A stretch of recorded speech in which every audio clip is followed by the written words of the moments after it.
Hello and good evening, everybody. I hope that you're all doing really well. Thank you so much for being here on the live.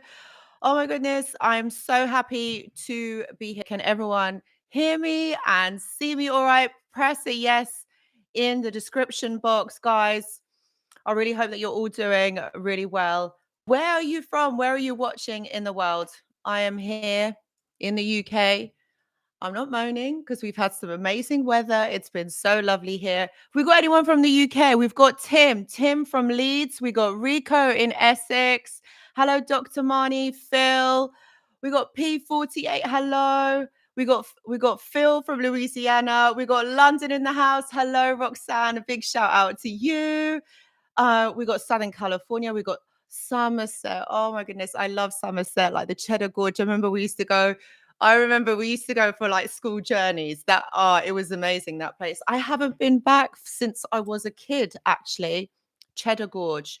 If any of you guys, you have to go and visit that place and Durdle Door. Anyway, we got Australia. Hello, Andrew. Good morning to Australia. Daniel, Florida. We got Bolton. Afro Samurai Warrior 1988. Hello and welcome all of you. Thank you for being here. So today, guys, we are talking about brain damage. Does narcissistic abuse actually cause brain damage?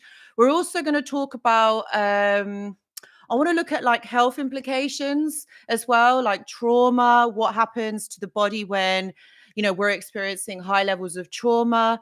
There's all of this that I'm going to cover in this live stream. Of course, get your questions in because, of course, I want to hear from you. For those of you that want to specifically get their questions answered, then you'll have to kind of like donate. So it highlights the question. What else? I think that's it with all of the notifications. So guys, I hope that you enjoy this live. I'm just gonna kind of like wait for a few more people, but goodness, 6 a.m. in Sydney. Thank you so much for watching. I really, really appreciate you. And we got Eric in the house as well from Portland, Oregon. Hello. Like, I'm so grateful to every single one of you. And I know I say this all the time, but honestly, from the bottom of my heart, I am so grateful to all of you. Hello, MH, for being here, like for putting yourselves forward, actually, that's it. Putting you at the forefront, okay, of your healing, wanting to understand what's going on.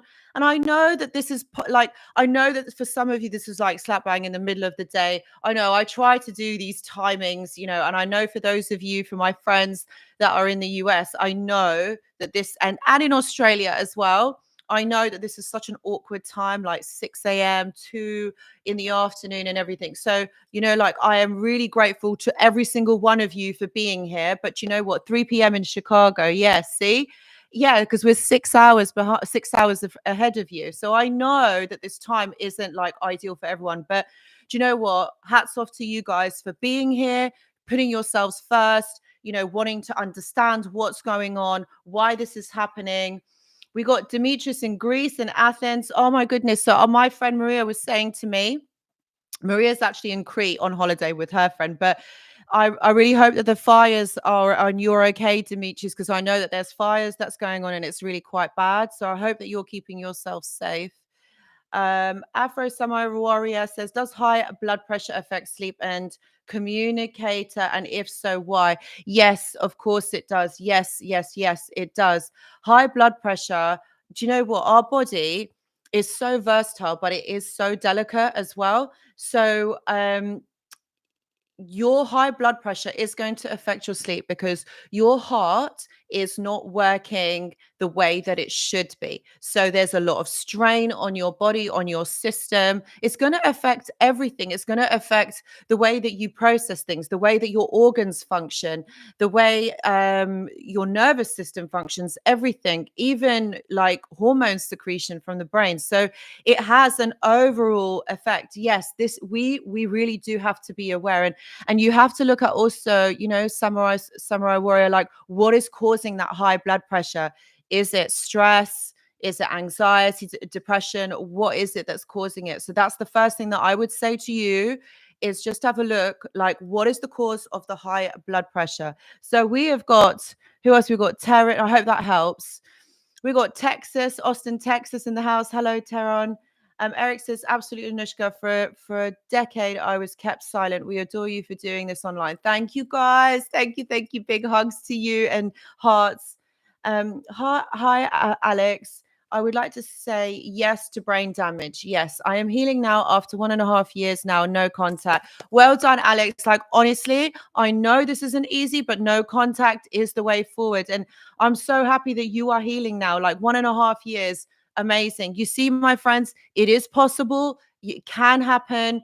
Like, you guys can do this. And I know that so many of you may be struggling with no contact and thinking like this is the hardest thing in the world. Because it is. It is. You got to think of it like, you know what? It's almost like an addiction that you have to this person.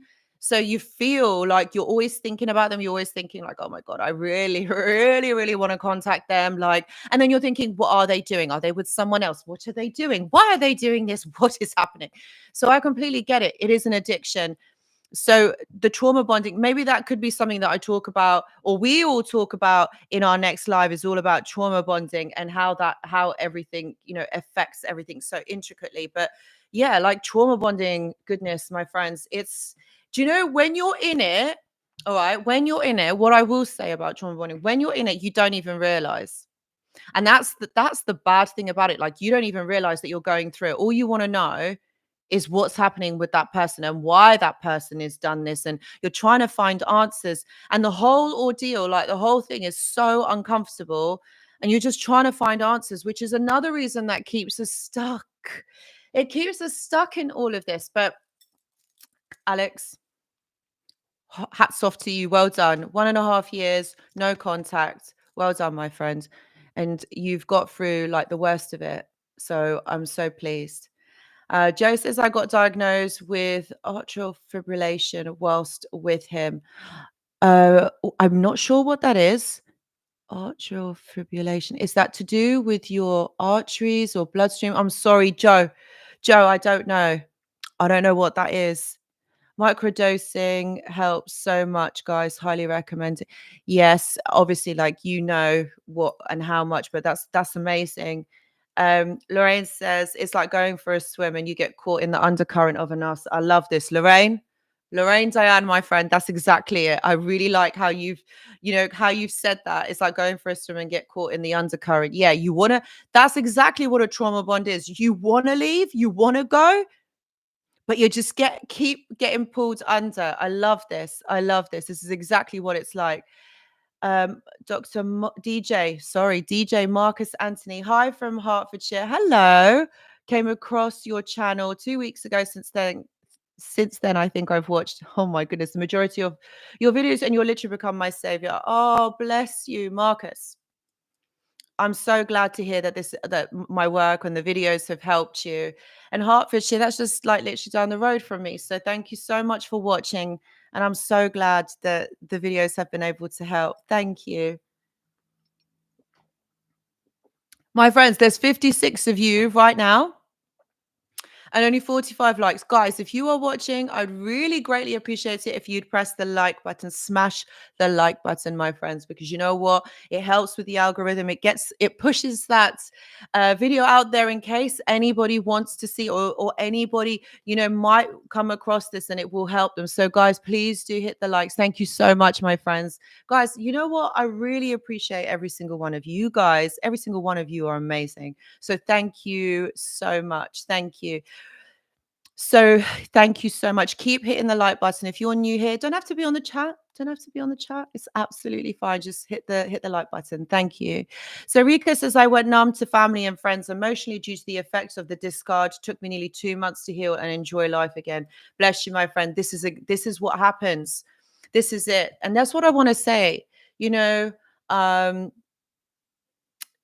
When you experience this narcissistic relationship, because we invest so much of ourselves in this, like, it's not that we have an expectation, but it's normal when you're in a relationship for that person to love you, right? Like, for you to have this connection with this person and not to, like, double guess on yourself or like double think that, oh, there's something odd with this person, or this person doesn't mean what they are saying.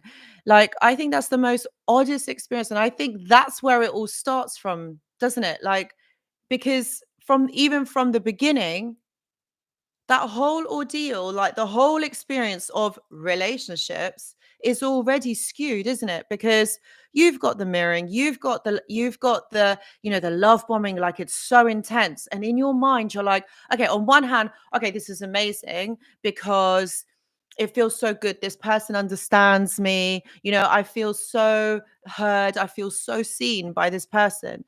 But then it quickly gets taken away and you're like, "What the hell?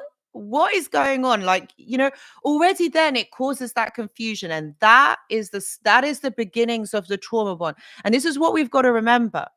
This is what we've got to remember is that our system is traumatized because it's not like the way that we perceive relationships, okay, the way that we understand the world around us, the connection from person to person, and then relationships, connections, bonds. Already that is skewed. Already we are like second guessing ourselves, like, did I get this wrong? Does this person actually really like me? Like, oh no, maybe they're just going through like a bad day, and that this is why I'm feeling like this. This is where it all starts, is actually from the beginning. And for those of us who are unaware of this, we're not going to know. Like, this isn't going to click because this isn't the normal part or the normal way that relationships, connections, bonds, like develop with somebody, is it? And that's why a lot of us override our intuition. And the reason why I'm saying this is because, this is all going to build up as to why narcissistic abuse is actually so toxic. Why do they actually call narcissistic abuse or abuse trauma toxic? And I'm going to explain why. Because if we think about it, toxic, poison.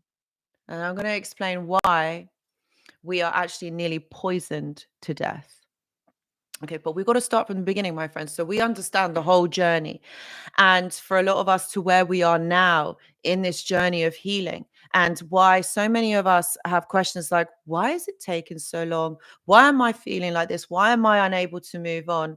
Because unless you understand this whole process, okay, it's going to make it very difficult for you then to be able to understand it, move forward, and then also rise above this. Yes, my friends, you are going to rise above this. You are not going to be stuck in this mindset, in this in feeling like this, because you are going to move forward from this. All right, this isn't how your life is going to be forever. Okay, it's not, because you're going to move forward and you're going to rise above this. You're going to elevate your mindset and become the person that you were always meant to be. Okay, my friends, that's what's going to happen. And I want you to remember that. So, let's go back to the beginning. So we're already being traumatized because we're already thinking like, what the hell is going on? Like, why is this person like this? Like, I've never had an experience like this. For some of us, I will say, for some of us, maybe we have had toxic parents, maybe we have had siblings or parents. We've had these experiences during early childhood. So for us, you know what? For us, this is going to feel somewhat familiar, and we're going to be drawn to particularly these types of dynamics in relationships because you know what, my friends, we don't know any better, because this is what we're used to. This is what we've known growing up. This is what we're going to be looking out for. And now that a lot of us are on the other side of this, this is where we understand and we realize that what we have gone through has been poisonous, has been toxic, has been abusive. And how do you deal with that? How do you actually like fathom that? How do you deal with the fact that what you have gone through has been toxic, has been abusive? I think there's another level to this, like trying to understand that what this experience has been so toxic. Okay. Um, so once we are hooked, my friends, in these relationships, okay, we start to make excuses. But every time that person does something similar, or perhaps maybe they let us down, again, we make more excuses because How could someone be like this? They've been really nice to us. And this is the cognitive dissonance, because honestly, first impressions do count. How you meet or how you form an impression of that person the first time that you meet that person, or the first time that you spend um, time or energy or space with that person, is how you form a perception of that person. That's why first impressions do count, and they are important. So when we're meeting the narcissist for the first few times, of course, my friends, we're not going to know that they are narcissistic. We're going to think that they are like everybody else that we've known, right? And it's over time that we then realize that there's something not quite right. And that's why we then tend to make excuses, because we think, oh, I got to know this person like this. Oh, maybe they're having a bad day, or maybe, they're just not feeling great. So it's okay. It's fine. And you see, this is how we undermine ourselves. This is how we let our guard down, our boundaries down.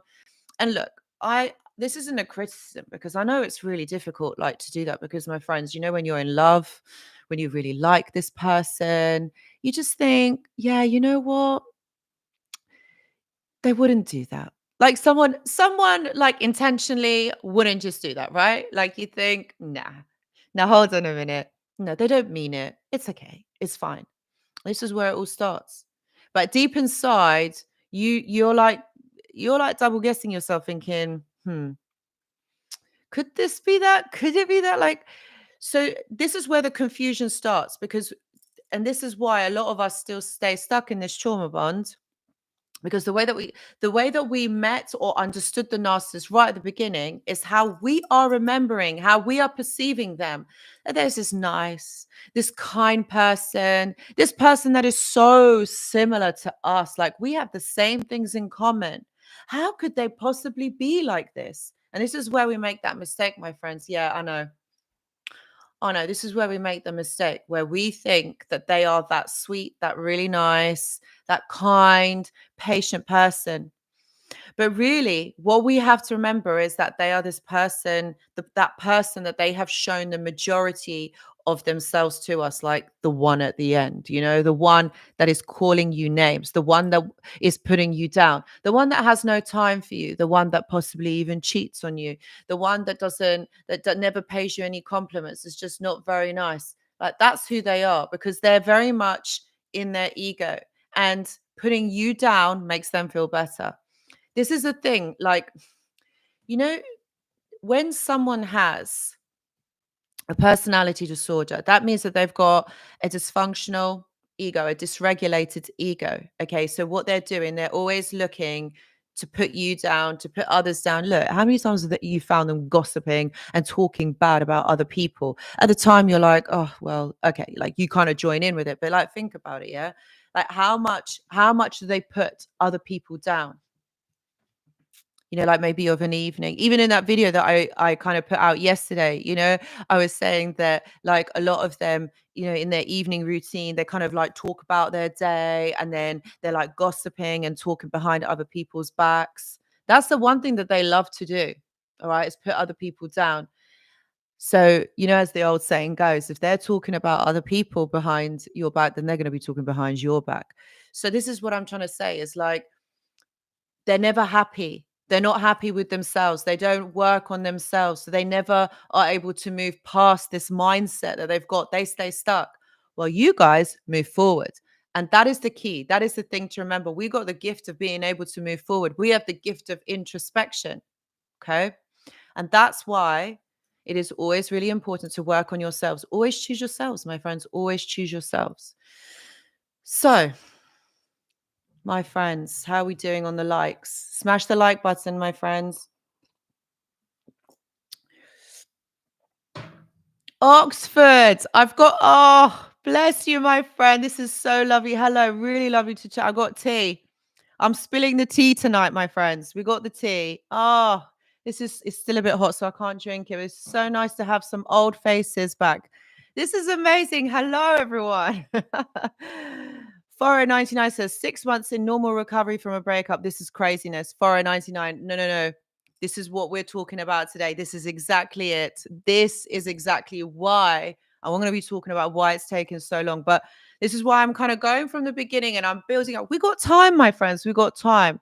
We're early on in the live. We've got time. We're going to expand this topic. So, guys, I want to hear from you. If you've had experiences, please do. If you want to share, this is only if you want to share, my friends, yeah, just let me know like what you have been going through, like how this has been for you guys. I know that 6 months, do you know what? Like I keep saying, this isn't just a normal breakup from a relationship. Oh no. No. Okay. This is about a whole life overhaul. This is about a changing of your mindset, okay? Because this is literally going to suck the life out of you if you let it, okay? This is going to drag you down. This isn't a normal breakup, okay? This is about like literally you got to think of this differently, okay? And that's why you guys are here. This is why we're talking about this. You have to understand this in a completely different way. This isn't normal. This isn't just run of the mill kind of like getting over a relationship. No, this is a whole life overhaul and you have to think differently about this. 6 months, you're doing well, my friend. You are doing well, and of course, this is amazing that you're moving past this and this is great, okay? I think this is amazing. Isabel says to recover, I constantly tell myself the truth about them. Fake. Yes. Isabel Caputo, you are absolutely right, my friend. That's exactly it. You got to remind yourselves the truth. Do you know, like for my clients, okay, I always say, okay, get 2 sheets of paper. 2 sheets of paper. You guys can do this now, all right? On one piece of paper, okay, because this really helps to write this down, to kind of look at this in black and white, okay? So on one sheet of paper, I want you to write down why you still love the narcissist. Why, what were the good things about them? And take your time. Honestly, take your time doing this. Okay. And then on the other piece of paper, my friends, I would like you to write down the truth, the real truth. And again, take your time. This doesn't have to be done within the first hour. Take your time. Do it over a day, 2 days, a week, a month.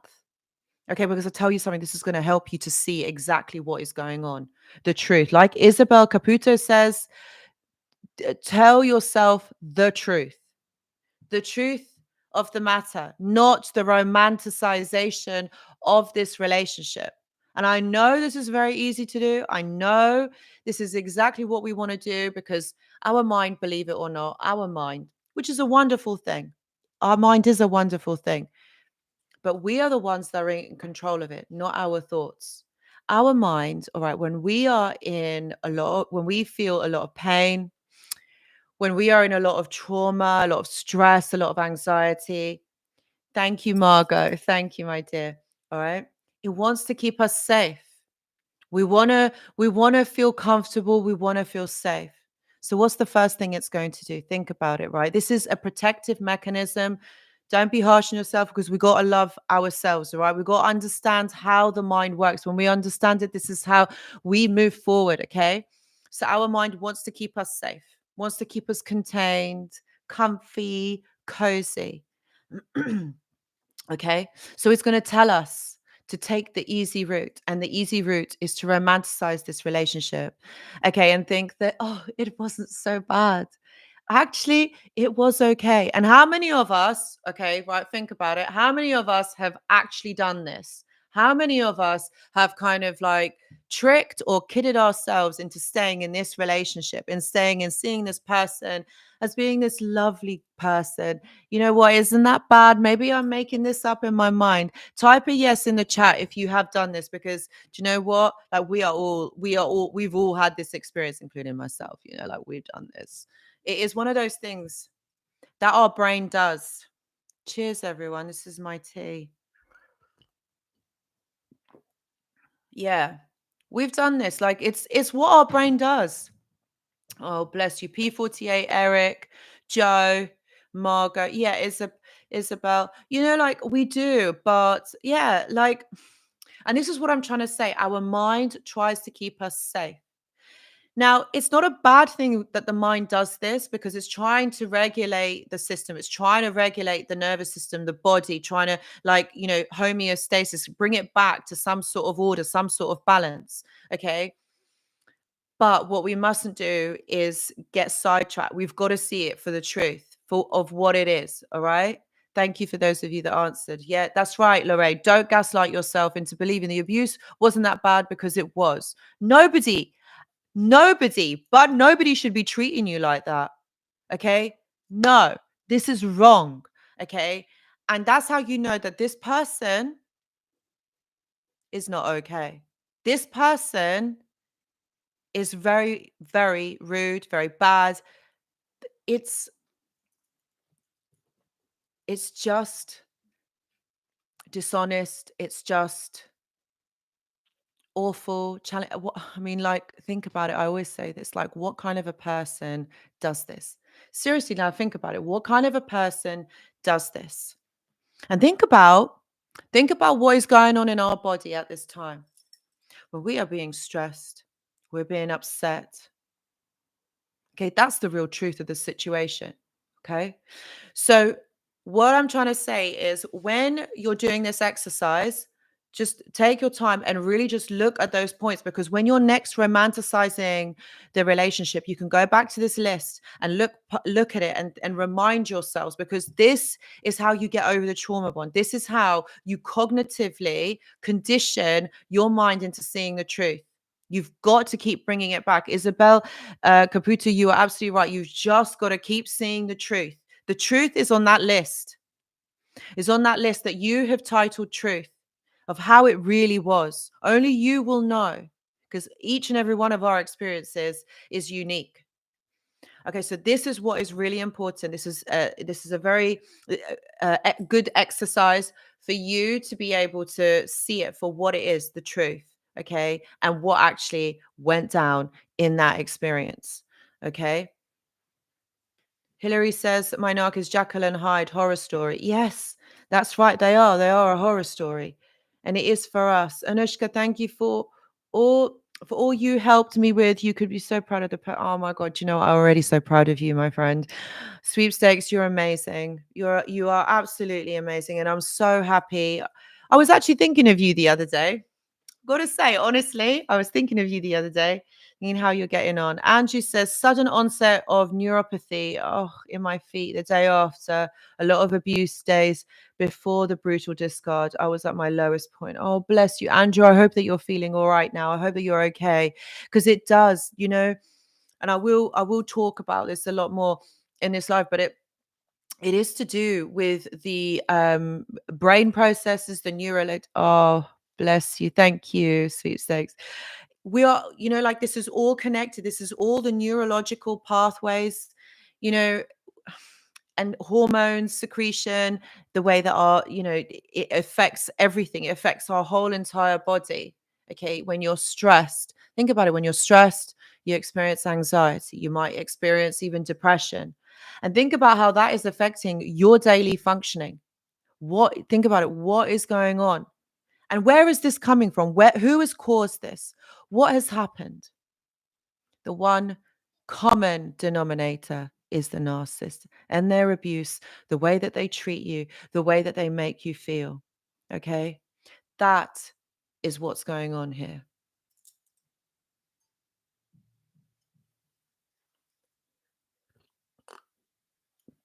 Dream Summer says, I'm dealing with this with females at work, and I'm devastated, like bullying in some high school.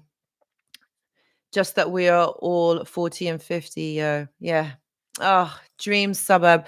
You know what? That doesn't surprise me. It is. And I feel like, in that comment that you've made, bullying in some high school, that's exactly what it is. Immature behavior. Like, how can you not know how to behave at that age? The thing is, they are not, they are emotionally unintelligent. That's what I would say. Like, aren't we going to work here, like, to earn a living? Like, aren't we supposed to be making some money here, rather than, taking our time out to bully? But this is what I was saying, my friends. If they put you down, that makes them feel good, right? That is making them feel so high and mighty by putting you down. And I feel it's disgusting. Females, when they all group together, I'm not saying every female is like this, but obviously those females, when they've grouped together, they feel like they're in a pack, they feel stronger. And that's really sad that women would behave like this. Absolutely. I hope that you're okay. And I hope that you're able to, I don't know, put some boundaries in place and maybe don't spend so much time around them. Oh, I'm so sorry, Dream Suburb. I really am. Um, Perhaps maybe if you could look maybe into not spending so much time around them, maybe even if you could go into another department or so. I don't know how easy that would be for you, but something along those lines. Hope it helps. Hope it helps. Sending you my love.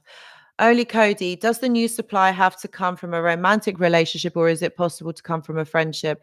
Only Cody, it can come from a friendship. Think about it. It's all about attention. Doesn't matter where it comes from, whether it's positive or negative.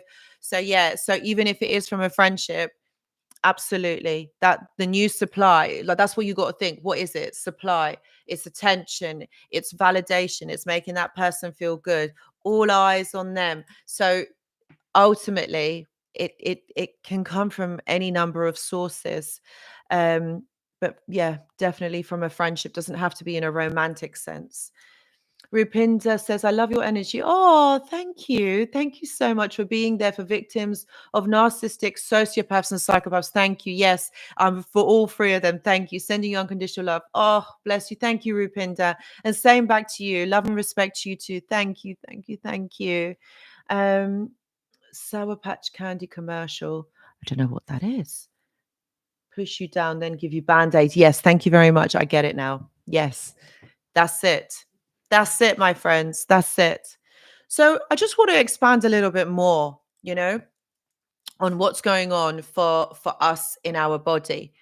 So as we were saying, like you're into this relationship, like you're getting on with it, and you're already hooked. Like you've got the starting or this foundational point of the trauma bond that's going on here.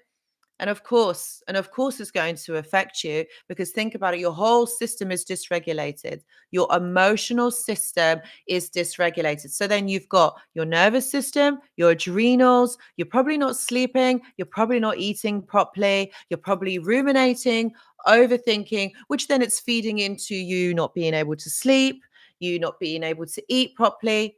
So you're a state here. Like that's what's happening. You're in a state of confusion, upset. The person that you thought absolutely loved you, is there for you, is completely putting you down, maybe even betrayed you on a number of levels here. And it's just crap, isn't it, my friends? The whole kind of experience is just crap. You just feel not yourself. And I know that's an understatement, my friends. I know that that is an understatement. And you're trying to look for answers. So now think about what is going on in your body when you're so dysregulated, okay? Your body has to work a lot harder, and you're also in survival mode. So that's what happens first. You are put into a mode of survival, okay? Because the whole situation, the whole experience, your daily experience of life is so challenging, is so hurtful, is so horrible. Like you find this so challenging. So as that's happening, okay, you've got to think about you're in flight, fight, or freeze mode. Okay, so neurologically, what's going on there is your brain is producing hormones to try and kind of cope with this, because your body is under pressure, it's under strain. So you're in survival mode in one of those trauma responses. Okay, so you got cortisol, you got adrenaline, okay, within your body. That is going to affect your sleep, because it's a dysregulation of hormones. It's going to affect your appetite as well. So either you're going to eat a lot or too much, or you're not going to eat anything at all. So for a lot of us, when we're experiencing anxiety, we don't tend to eat, because then the reason why is because our body is flooded with adrenaline, And adrenaline, when you're on that high, you don't want to eat because there's like you're literally buzzing from the adrenaline. And added to that, you've got cortisol, which the two, okay, if you have them in your body, is a toxic cocktail. Okay, it is poison because the body finds it very difficult to be able to flush the cortisol out of the body. Okay, so the way that you flush cortisol out of your body, basically, you need to drink water because it's in your bloodstream. So you need to be able to flush it. But added with that, you need to be able to doing some sort of exercise, some sort of movement. Okay, even if that is jumping jacks or jumping, running on the spot, like something like that is really going to help. Going for walks. Literally, what you got to do is you've got to keep your body moving. It's to do with moving the blood around your body. And if you're drinking water, you're flushing it out of your system. Okay, because your system is flooded with this deadly poison. Okay, and what cortisol does when it is held in the body, it dysregulates your heart rate, causes stomach issues, can cause, and that all causes breathing problems as well, because heart palpitation, then you're going to be breathing, you're going to have short shallow breaths. You're like okay, it's going to make it really difficult to breathe. So then think about it, you're not getting enough oxygen in your body, so your whole system is dysregulated. Now imagine my friends, that this is going on over a longer period of time, which it is for many of us, right? It is for many of us. Okay, so it's going to have an effect. It is going to have an effect. Your body, your brain, okay, it's not working at optimal level. Your executive function, so your ability to make decisions, your ability to perceive your environment is all going to be skewed. And what happens, and I'm going to talk about this on a spiritual level, it's almost as though this is a takeover. All right. On a spiritual level, the narcissist is almost like they're taking over your body energetically. Okay. This, all right, my friends, this is how the narcissist most probably feels quite often, probably on a daily basis. Okay. And what they're doing is they are infiltrating your energetic field. This is how you're getting a taste of how they feel on a daily basis. So now you can understand why they need to put you down, why they need to put others down to make themselves feel better temporarily. But this is all fake. This is all toxic. So I know we're never going to understand it because we would never do that to someone, but they do this. They do this to make themselves feel better. That's right, Isabel. Listen to our intuition and act upon it. Lorraine says, I felt like I was going crazy after I discarded him. My mind just wouldn't stop thinking about the whole thing.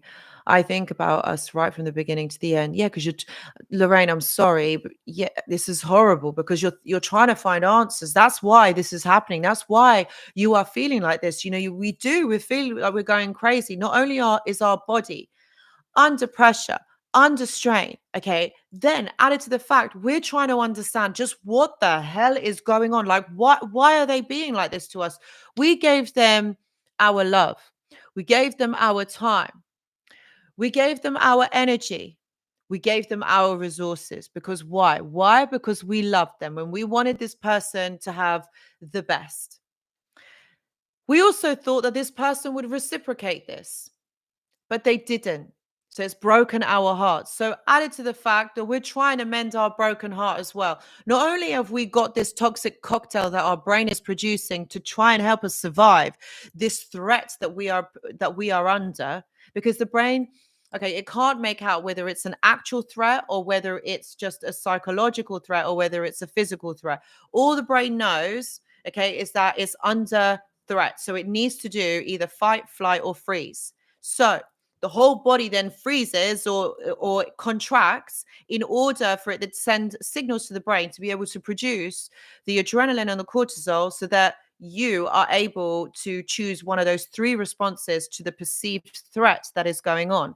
That's why this is happening. That's why we feel like this. So imagine this is going on for a longer period of time. Bear in mind that I have said that adrenaline and cortisol are poison. The two of them mixed together is poisonous to our body. It sticks to our organs. Okay, because remember, it goes through our bloodstream. So that means that it's going through our whole entire body because we have got blood through running through the whole entire of our body, right, my friends? So what happens, okay, is it sticks. It literally sticks like a glue to the weaker organs or the weakest parts of our body. That could be our stomach. That's where IBS could be our heart. Okay, so when we might have heart problems, a lot of it gets stored in our shoulders, in our back. A lot of it gets stored, in our spinal column, down that part. But remember, it is going through the whole of our body because our blood is in our whole body, right? So if you think about it, all right, when it's getting stuck, our organs are becoming inflamed because it's got poison being pumped into it. Our blood is not pure at this point. So think about it. When this is flowing through our system, we've got the adrenals that are overstimulated. We've got an overexhausted nervous system. We're constantly like this. Okay, constantly like this. And that's where the possibility of brain damage can actually occur during narcissistic abuse. Okay, this is over a prolonged period of time. This is why, my friends, it's really important to understand, okay, on your healing journey, okay, this is what is happening. This is what has happened. So we have to accept it. I think last week I talked about acceptance because this is a huge part. Okay, this is a huge part, okay, in your healing journey to accept that this person was toxic. The experience that you have had has been abusive. You have been traumatized. Okay. And then what we have to do is we have to move forward from this. We have to keep moving forward. We can't stay stuck, my friends. We cannot stay stuck because if we do, okay, think about it. Your body's going to be strained. It's going to be stressed, anxious, depressed. Your body's going to be producing cortisol and adrenaline to try and get through the day. Remember what I said? This is poison. Over a prolonged period of time, these are the effects that this hormone can have on your body. This is why it's really important for you guys to choose yourselves. You guys are number one. You have to choose yourself every single time.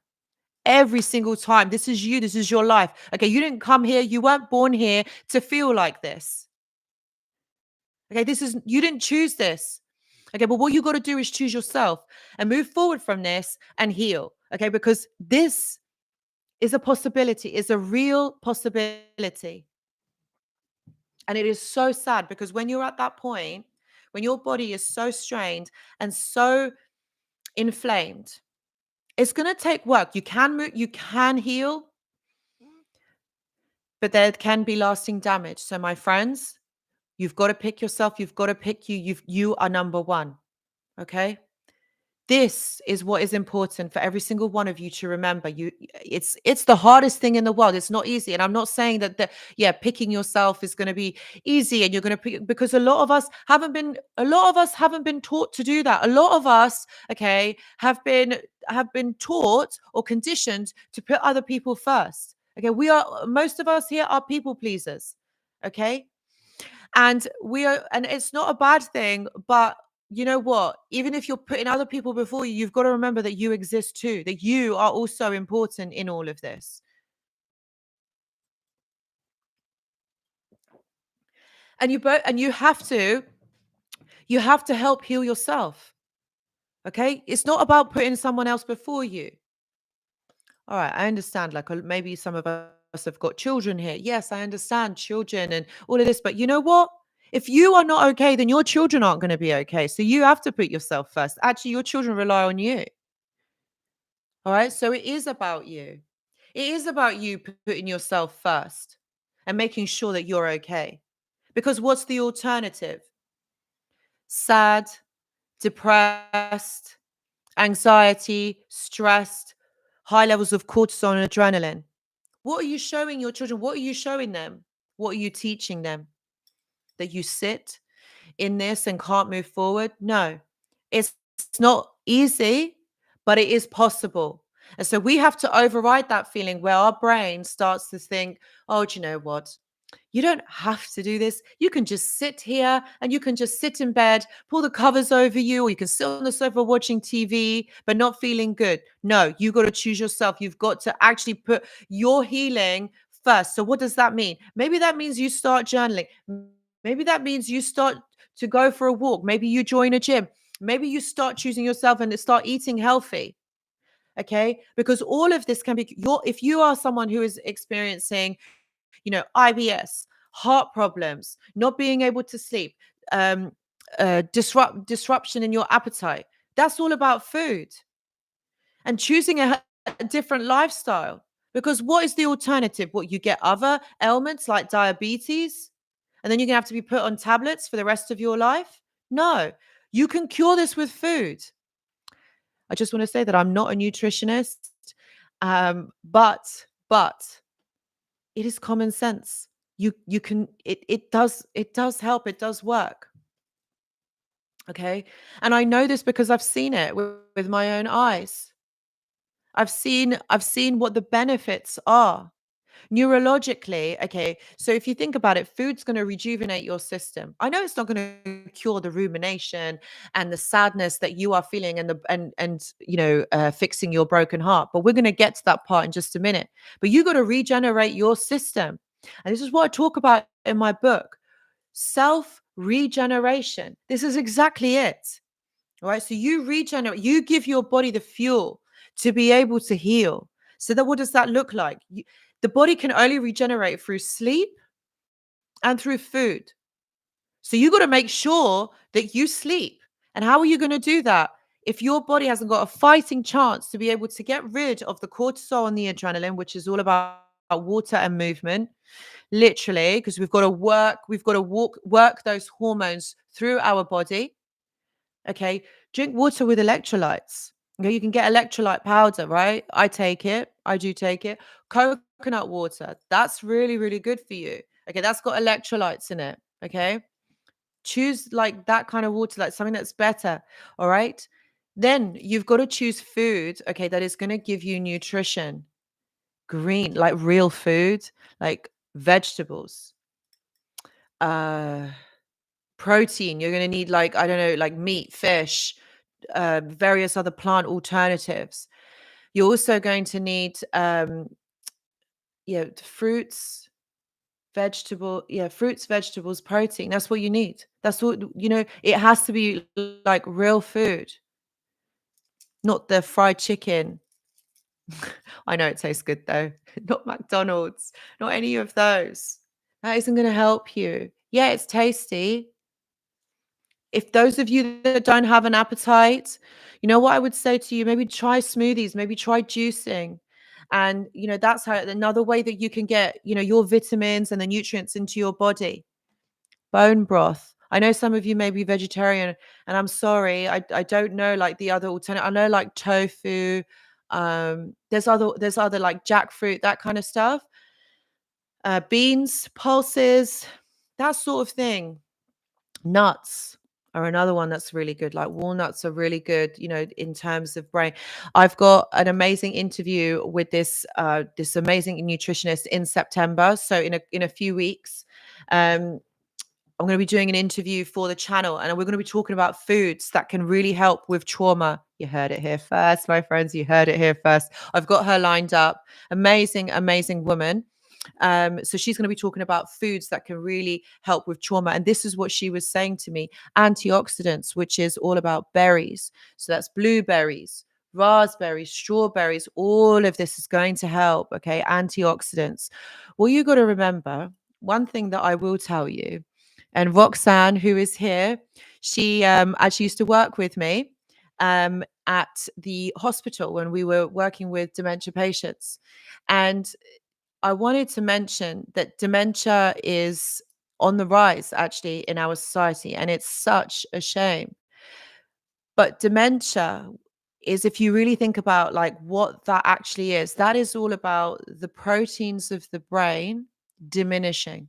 And our our brain is made up of I've forgotten the word and it's on the tip of my tongue.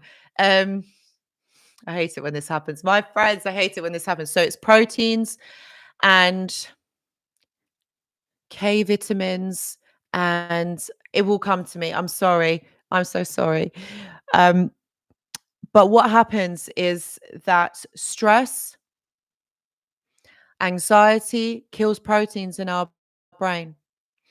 And that is also a precursor, lifestyle is a precursor to dementia. So this is another neurological disease that can actually be a result of very stressful, very traumatic life conditions. This is another thing that I need you guys to kind of like consider as well. Staying in trauma, staying in this mindset, staying in this state of being, it's going to damage you. And that's why I've said before, I've made this point that narcissistic abuse can actually kill you. It can all exasperate the body system, the way that our body is working.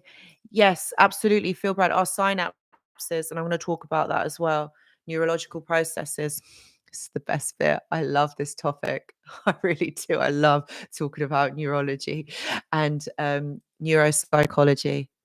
It's just, I should have done that. No, but I love talking to you guys about this. Yes, keto diet really helps as well. Keto really does help. But also, oh yes, P48, you're right. Glutamine. I think that's how you say it. That's also really, really good. Mr. Taller says vitamin V3. Yes, thank you very much. Guys, keep sharing your knowledge because obviously as I'm on the live, I'm kind of trying to think what to say next. But you guys are right. Vitamin B3, the B vitamins are really, really helpful. Sunlight, getting out into the sun, that's getting like the vitamin C from our food, but also B vitamins from the sun. Lowers hormones called homocysteine. Thank you. The hormone hardens the arteries, and stress from narcissistic abuse can lead to poor artery health, lower pH. Thank you, Mr. Taylor. You are absolutely right. This is amazing information. Absolutely. Lorraine says you've been bitten by a snake. Why would you go back for more poison? Exactly. Lorraine, this is brilliant, guys. Aminos. Thank you. DJ Marcus. That's what it is. It's the amino acids. Yes. Sorry, I was talking about what the brain was made out of, guys. It's aminos. Yes, it was on the tip of my tongue. I was thinking acid, but no, it's not acid. Thank you so much for that. That's exactly it. So protein and amino acids. Okay, so we've got to feed ourselves those nutrients, walnuts, blueberries, bone broth, those are the kind of things. This vitamin D with K, absolutely. Ali Grace, thank you. Guys, keep this coming because this is really important. The live chat is on replay, so whoever watches this will also see these. Thank you so much for all of your knowledge. You guys are amazing.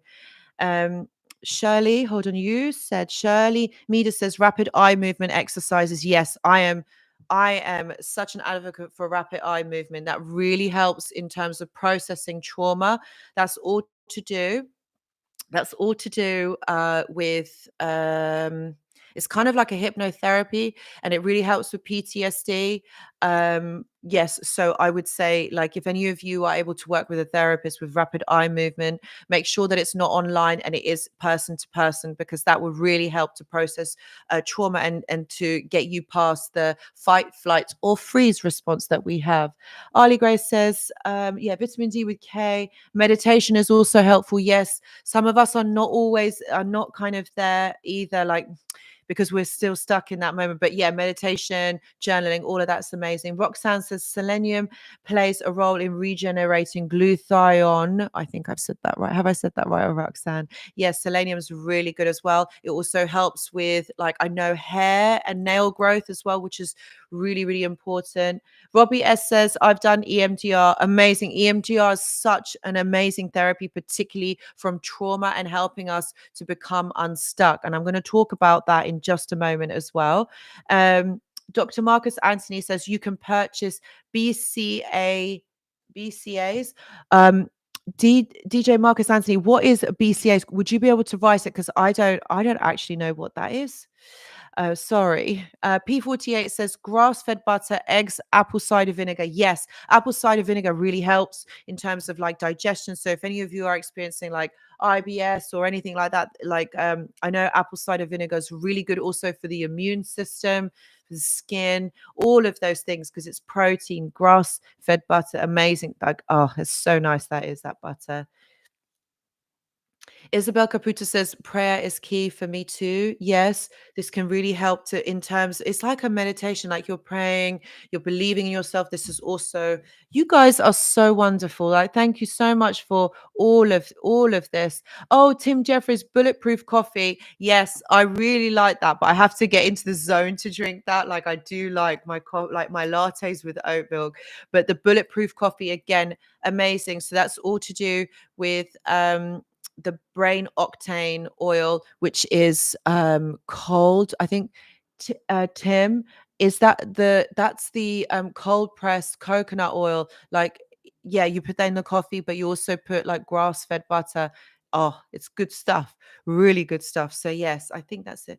So oh, okay, P48. Thank you. Branch chain amino acids. Oh, okay. Okay, so that's all that was to do with DJ Marcus Anthony's comment.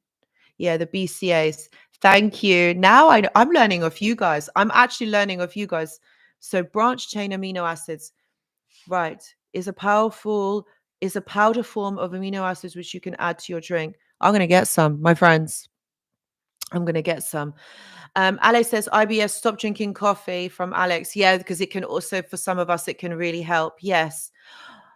Thank you guys for telling me what BCCA is. Thank you, David. Branch chain amino acids. They can be found in whey protein mixes. I need to get that. I'm actually going to buy that, my friends. Thank you. Lorraine says the only thing a narcissist changes is their clothing and supplies. Yes, yes, yes, that is it. That is all they change. That is a really good one. Music, it can do. Coffee can make IBS worse in some cases. It can do. Um, I guess do you know what you gotta test it out and see like if you can hold it down. I would suggest drinking like water with your coffee or water beforehand and after to kind of water it down. But yes, I have heard of like caffeine making the IBS worse. Okay, my friends, thank you so much for the likes. We are halfway through the live stream. Get your questions in. Obviously, like you guys with the comments, you're smashing it tonight. So I'm learning a lot from you guys. So thank you so much for your knowledge, your time, your expertise. This is just I'm so grateful to every single one of you. Thank you so much. Thank you. Um, in this part of the life, like I really wanted to kind of like talk about a little bit more about trauma in the brain and why narcissistic abuse can really affect um, your body, your brain functioning, um, neurological processes, and things like that. Because I feel like that is so important. A lot of us don't understand the actual impact of like what trauma, what anxiety does. It's really a killer because it's not it's not our way of being. It's not our way of having or experiencing life like this. Trauma. I mean, I know like nowadays, this is something that is considered normal. Like everybody's been through some sort of trauma. But you know what? How sad is that? How sad and how hurtful, how heartbreaking that is that every single one of us, or everyone, or most people that we meet, like we talk about, like they've experienced trauma. Everyone has had something traumatic, something awful, something anxiety provoking. And do you know what? And I'll be honest with you, and this was exasperated after COVID, that when I was working with people when we were, in that period of time, I really realized how everyone's mental health deteriorated and how much anxiety there is. Like, I would say that nearly everybody experiences or has got anxiety. And again, this isn't our normal, healthy way of being. Anxiety really dysregulates the body, really plays havoc with so many bodily processes. Okay. Um, and even depression, all of these mental health conditions have been exasperated. Now, one thing that you've got to remember, when the body is under anxiety or depression for longer periods of time, this leads into more enduring mental health conditions, such as bipolar.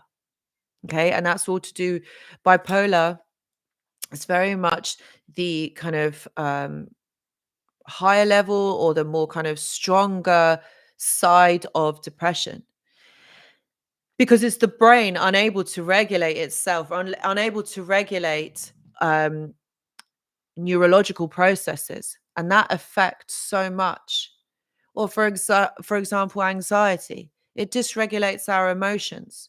Okay, to the point that we can actually, because of anxiety, we can experience psychosis.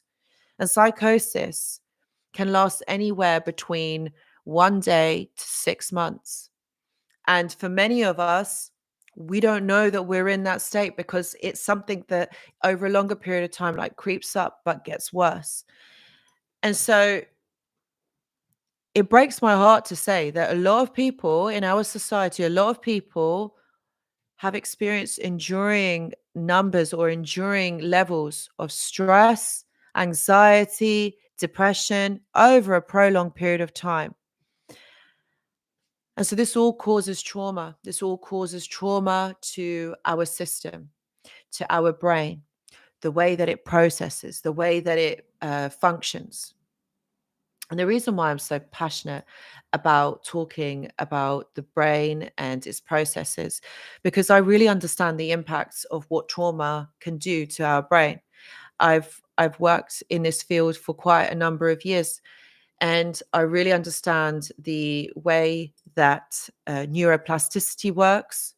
And having done research myself when I was doing my clinical psychology masters, I see it firsthand. And that's why I really want to talk about it, because I want you guys to understand the seriousness of this, but also to understand how we can regenerate our body. And this is why I really felt called to write this book, about regeneration, because it is possible. It can happen, particularly with our brain. If we have got the right recipe, the right ingredients, the right things, you know what? You can do this. It actually, you can regenerate. Okay. And nothing is lost.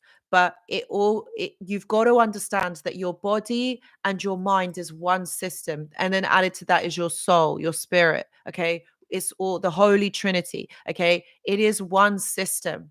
So if you're treating one, you're treating the other. Okay. And you're treating the third. So you have to understand that it's a whole thing. It's not just one thing that you're trying to work with. Sure, you can go to a therapist, you can go to a psychologist. Okay. So you're working with your mind. But how is any of that therapeutic work going to be beneficial if you're not feeding your body right, if you're not sleeping? You're going to exasperate the symptoms of what you're going to see the psychologist or the therapist or the counselor for, right? So it works as a whole system. So this is how we've got to think, my friends, is not just one thing on its own. Although I know the medical model would like us to think that our mind and our body are separate, but they are not. It's all one system. Okay. So, my friends, when we are experiencing trauma, okay, our mind is making sense of it. Okay. So when something like this, when something traumatic is happening, what happens is we then, after that, in order for us to try and process it, because we're under fear, that's fight, flight, or freeze. We're like, oh my God, how do we cope with this situation? Then you've got adrenaline, cortisol running through your body to try and kind of cope with one of those responses. So your mind's like, right, which one are we going to pick? Which one is it? Like, oh my God, oh my God. Okay. So we fight, or we flight, we run, or we freeze. Okay. So it picks one of those responses. So in our mind, okay, when your body is flooded with adrenaline, cortisol, everything stops. And it does, my friends, whether it's fight, flight, okay, it just, everything stops. Trauma stops, okay, the mind from being able to make decisions. You've decided fight, flight, or freeze, okay?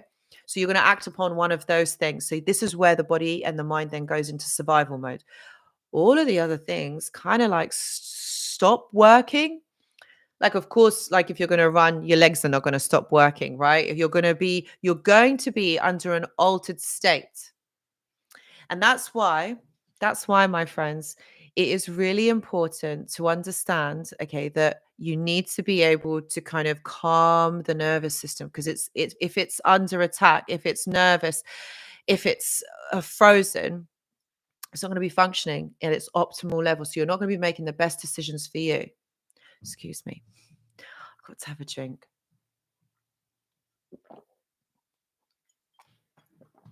Okay.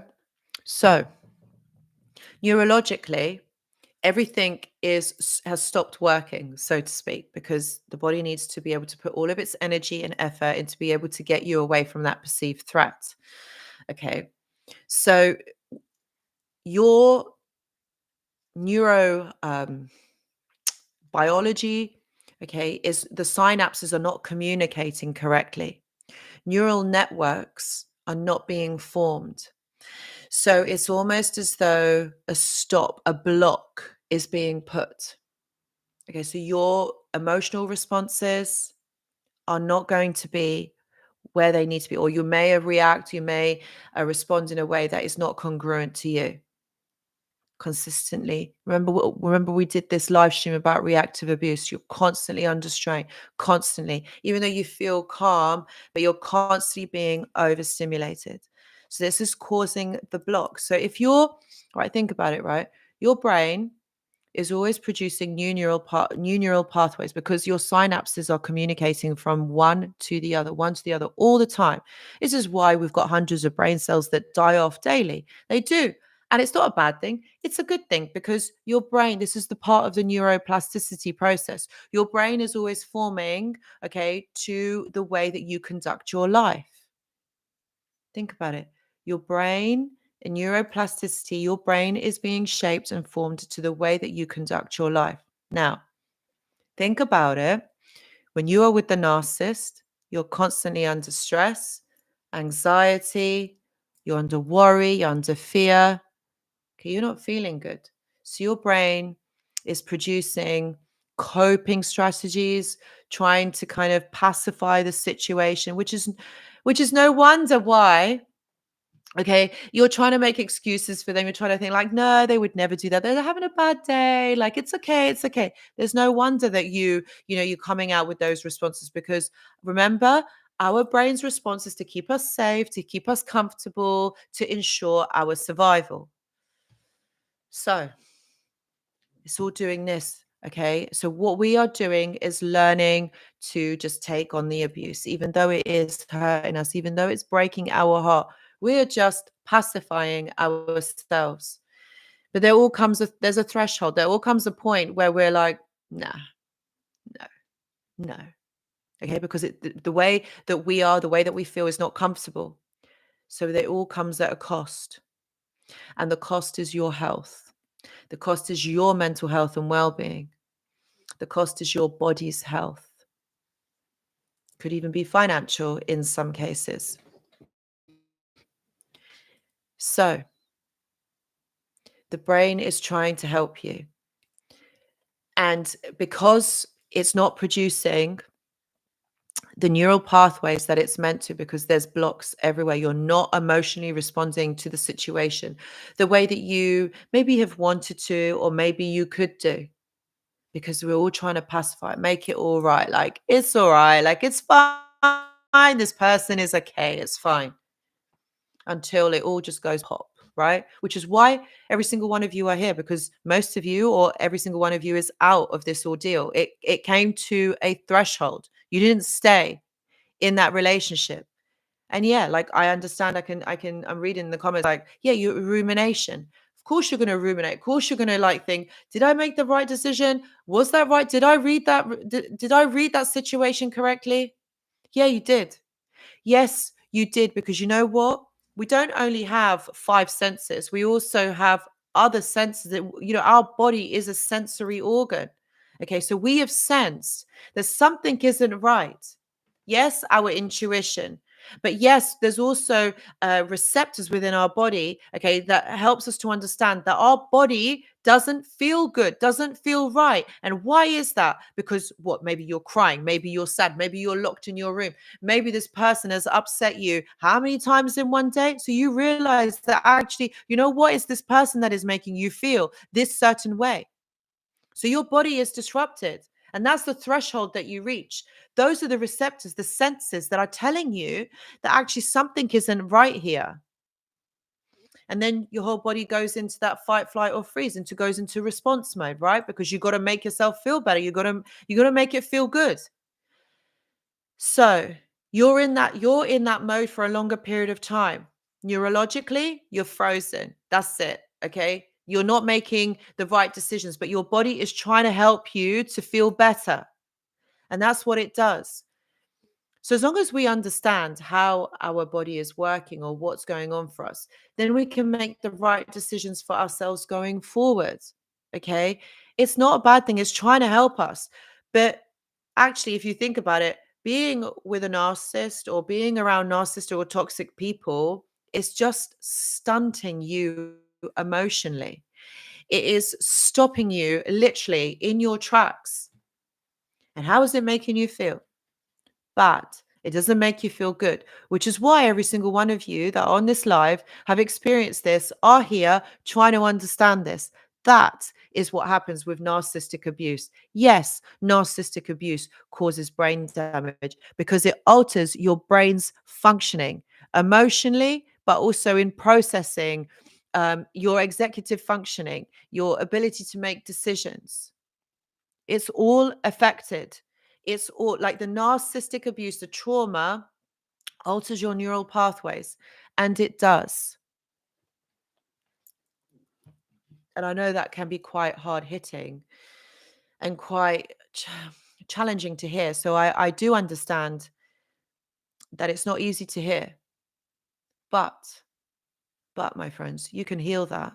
Remember, neuroplasticity. It's going to form the neural pathways, the neural networks to your perceptions, to your environment.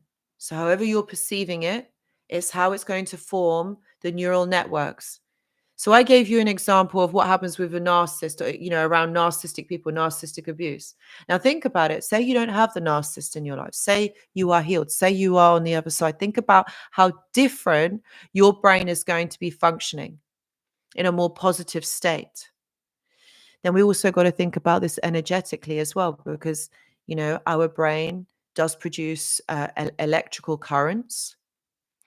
It functions differently during the day, but also when we sleep. It functions differently at different times of the day as well, like our circadian rhythm. Every 4 hours, um, your brain, but also your body is functioning on a different state. So in the morning, it's going to be different to the afternoon, and the afternoon is going to be then different to the evening, because then the body's, getting ready to prepare it for sleep. And then when it's asleep, it's going to be functioning differently. But also, when our sleep is happening, our body is also regenerating itself, regenerating cells, processing what has happened during the day. Can you see how intricate and important every part of the process, every part of the day, every part of our body, our mind and our body, how it is functioning, how important it is? So if you're feeding it positivity, you've got the nutrients going in, okay, you're doing your exercises, you're feeling good, you're surrounded by positive people. Think about how your whole body is going to be functioning, okay? Because it's not only your eyes are going to be seeing positivity. Your mouth is going to be experiencing the wonderful food. So through your eyes, you're making sense of the world. Your eyes are feeding your brain, okay, the information. Okay, and through that information, you are being also your emotions are being triggered as well, whether it's positive or negative. You're seeing happy, you're being happy. That's all bringing about. Can you see how all of this is linked? And when you're feeling good, when you're seeing happy things, you're eating good things, your whole system is feeling good. Your energy is different. You are now vibrating and functioning in another level. And when that happens, you're sending out all of that positive, that good energy. And guess what? Guess what, my friends? That's all going to come back to you because you are a mirror. You're going to bring all of that back to you. That's why it is important to not stay in victim mentality, to stay in this negativity, because you know what? It rots you from the inside out. It is literally poison. It is killing you from the inside out. You don't see it. It's a silent killer, but it's killing you from the inside out. It all has an effect.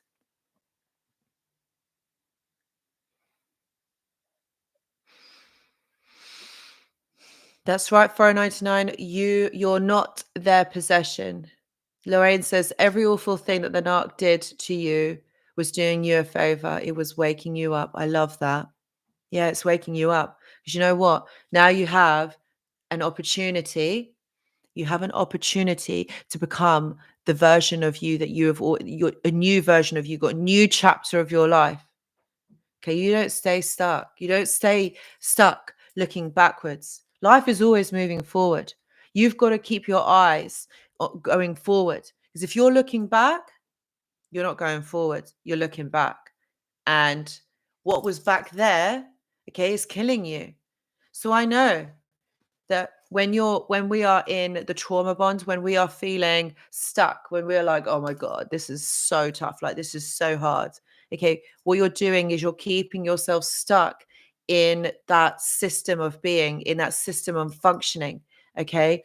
You're not moving forward. You're not trying to help. You're not helping yourself. And I know it can feel awful. And I know that it can feel really hard to try and get out of this trauma bond, to try and actually move forward. But the thing is, if you don't do that, like if you don't put the effort in and the energy in, because of course, remember, our brain wants to keep us safe, wants to keep us, like comfortable, doing not very much, but just like ruminating, thinking about things. It's not going to help you. It's not going to help you to rise above this, to help you to move forward, because that is what is important. And yeah, it's going to take effort, but you know what? Are you not worth it? Aren't you worth it? Of course you are. Of course you are. So it is about understanding that if you're going to keep yourself stuck, you're going to keep yourself ruminating, you're going to be always looking backwards, never moving forwards or taking your time. The thing is, when you understand what really is happening and you see this from a different perspective, you're going to be like, why? Why did I even do this? Why was I even bothered, worried, and even thinking about them? Because you know what? There'll come a point in your life where you just think, you know what, that person was really just not worth it. They really were not worth it. And you'll think, you know what, I am so glad of the person that I am today. And this is this is now how I'm living my life. You are going to be completely different. You are not going to be that person, okay, that you were, that narcissist knew, or that toxic person knew. You're not going to be that person anymore, because the thing is, it's like you guys say, you've woken up. You see it for the truth that it is. You see it for what it actually is. You're not that person anymore. You grow, you elevate, you grow, elevate your mind, you move forward. And like I said, that's what life is all about. It's all about moving forward. It's all about evolving. And that's what happens. You evolve. Oh, Lorraine, I love that. You have a smaller car mirror to look behind you, but you are given a large window to look ahead. I love that. Lorraine, you and your like little sayings, they're brilliant. They're actually amazing. They're like truths. They're like little nuggets of truth. You have a smaller car mirror to look behind you, but you were given a large window to look ahead. Spot on. 100%. If I had that 100, like, that like button, that emoji, I would be pressing that right now. That's exactly it. Yes, Isabel as well. We don't want to get stuck in the past. What's in the past? It's been and gone. You can't change it. All you've got is now. You've got right now. You've got tomorrow. You've also got, you know what? Next week. So you've got forward. You've got the future to look forward. But you know what? It all starts now. You have to make the changes now in this moment because that's what you have is this moment. So if you're picking you, you are picking your future. That's the way you got to look at it. If you are picking the narcissist, then you are forgetting about yourself. You're losing yourself in that whole dynamic. And you've got to think, right? If I know that in rumination, where, this is another thing that causes more cortisol, my friends. So just try, my friends, if you can, not stay in this mind state of rumination, overthinking, because it stops you from sleeping. And when you haven't slept, you feel grouchy. Look, I know. I'm like a bear with a sore head if I haven't slept. I'm so moody. And sometimes I can't also sleep. Sometimes it is just one of those things. But I'm fortunate enough to have a nap. And I do nap. I am the napping queen when it comes to this. So, you know, if your sleep is being affected, and I know not all of us are lucky enough to be able to nap, you know, you're tired, you're feeling, you just don't feel good. And, there's obviously it's an issue if you can't sleep because what's happening is then your body's not working at optimal level. You're feeling bad. Your perception and your ability to make the correct decisions are impaired. And how is that good? How is that helping you, my friends? It's not making you feel good. And you know what? It's your life.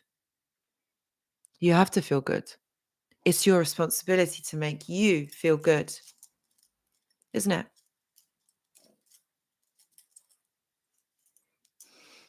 Thank you, sweepstakes. I've just seen it because you put all the emojis on there. Thank you. I really, really appreciate your comment. Thank you. Thank you.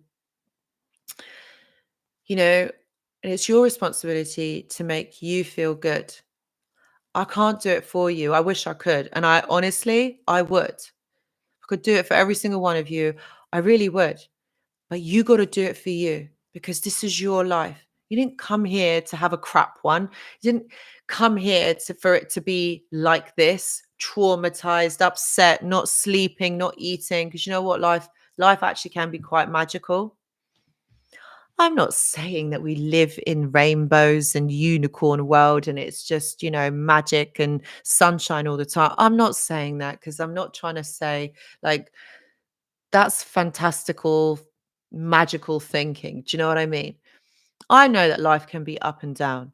But you know what? If your mind, okay, is focused, is strong, you got a strong mindset, you know what? You can overcome anything. You can overcome things because then that's building on your resilience. But if your body, okay, not slept, not eaten, maybe your heart palpitations because you got anxiety, IBS, don't really want to eat because of the stress. How are you gonna cope? How are you gonna help, yourself? It's just gonna bring about more misery and then you're gonna sink into depression. And believe me, it's a slippery slope. And then what happens? You're going to go to your doctors and you're going to say, I feel really bad. They're going to put you on medication. And then how do we climb back up? Because you know what? Self-regeneration is a thing and you can do it and you can move forward from this. But like I said, starts from here, okay? Your heart and your head. You have to choose yourself and you have to go, right, you know what? Today, I choose myself. Today, I'm going to move forward. Today, I'm going to do this for me. Because I tell you something, if you stay stuck, your experience of life is going to be so bad. You know what? And then what you're going to do is you're going to stay in victim mentality and you're always going to think that this person has done this to you. This person is the reason why you are like this. But are you a victim? No.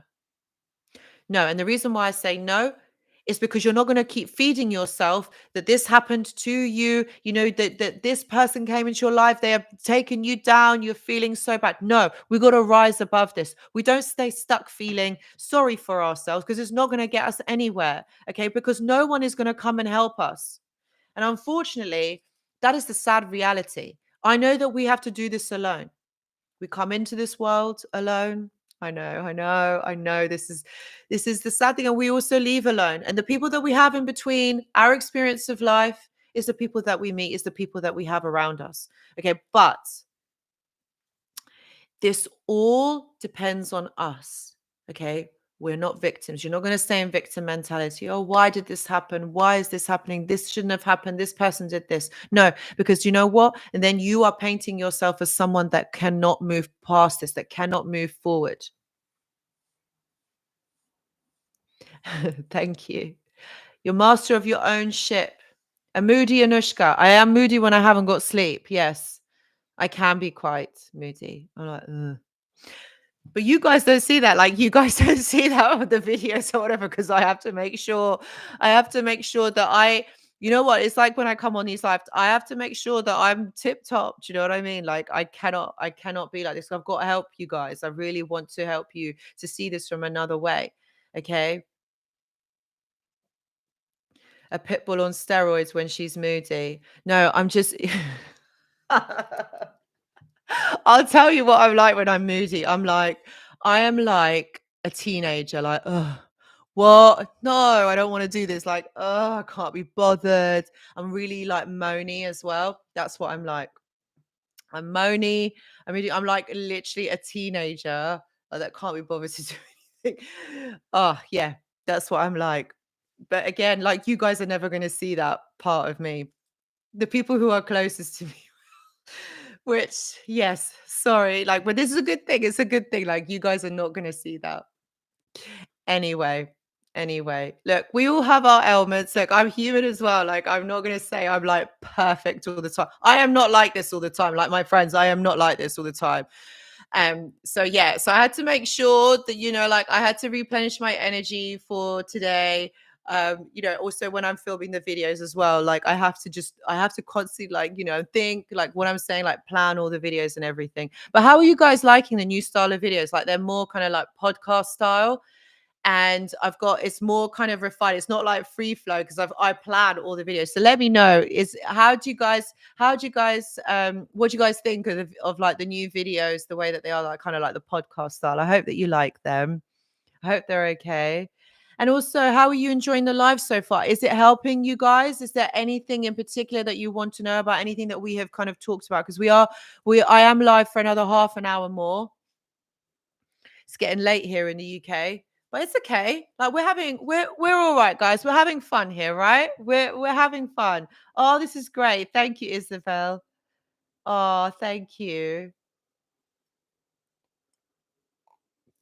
Thank you, Lorraine. I'm glad that it's all good. It's all going good. Good.